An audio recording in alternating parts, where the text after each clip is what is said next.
Le père a une place très importante dans la grossesse parce qu'évidemment il en est une des causes avec la mère de cette grossesse.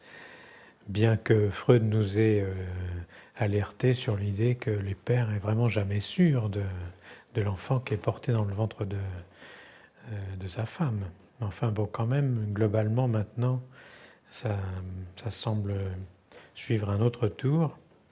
Et alors ce père va lui-même suivre une trajectoire qui est une préparation, un peu comme sa femme d'une layette psychique pour préparer l'arrivée de son enfant.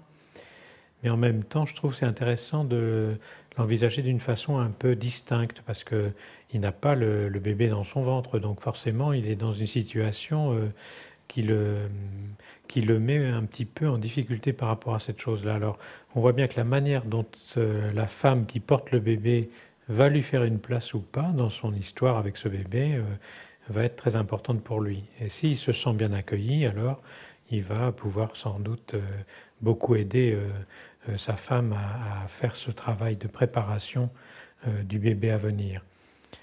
On voit bien qu'il y a un certain nombre de choses qui vont être comparables à ce qui se passe pour la femme, puisque lui aussi va être de temps en temps envahi par des inquiétudes, il va avoir l'idée que peut-être cet enfant, il pourrait lui arriver des choses dans le ventre maternel, il pourrait être porteur d'un certain nombre de difficultés, voire de handicap, donc il va être soumis aux mêmes contraintes pour une part que celle de la femme qui est enceinte, mais en même temps, il est un peu à distance et ne vit pas dans son propre corps cette aventure-là. Donc forcément, il a besoin de se la faire raconter par celle qui porte le bébé. Et on voit bien que la relation qu'il y a à ce moment-là entre l'homme et la femme qui font un bébé est très importante pour, au fond, amener le père à faire partie de ce triangle primaire fondamental qui est celui du père, de la mère et du bébé.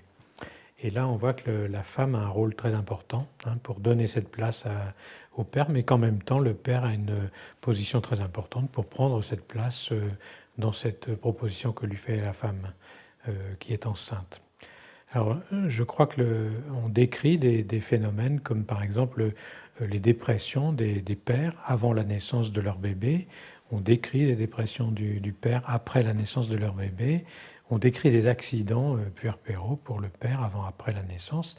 Ça vient indiquer à quel point, au fond, chaque père est engagé, y compris dans la part féminine de sa personne, dans quelque chose qui est un processus spécifiquement féminin et que finalement, par identification sans doute, il partage avec sa femme un certain nombre de choses qui sont les attentes que cette femme a dans son corps de son propre bébé. Alors on voit bien que ce père, il y a un certain nombre de circonstances dans lesquelles il va ressentir que sa femme, qui attend son bébé, elle est en difficulté. Et à ce moment-là, si ce père peut sentir ces choses-là, il va être en position évidemment tout à fait choisie pour aider sa femme à faire avec ses difficultés passagères ou continues. Et je crois qu'on évoquait précédemment les professionnels qui peuvent aider la maman qui est enceinte. Et bien de la même manière, je crois qu'on peut aussi parler du rôle très important d'étayage que le père peut avoir vis-à-vis de sa femme quand elle est enceinte. Et je crois qu'il commence dès cet instant de la conception jusqu'à la fin de la grossesse à prendre une place qui sera une place d'étayage auprès de son épouse par rapport à cet enfant.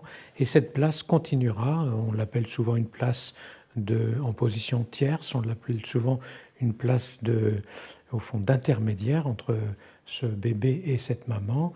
Eh bien, je crois que pendant la grossesse, le père commence déjà à prendre cette place qui aura une très grande importance après dans le développement de son bébé.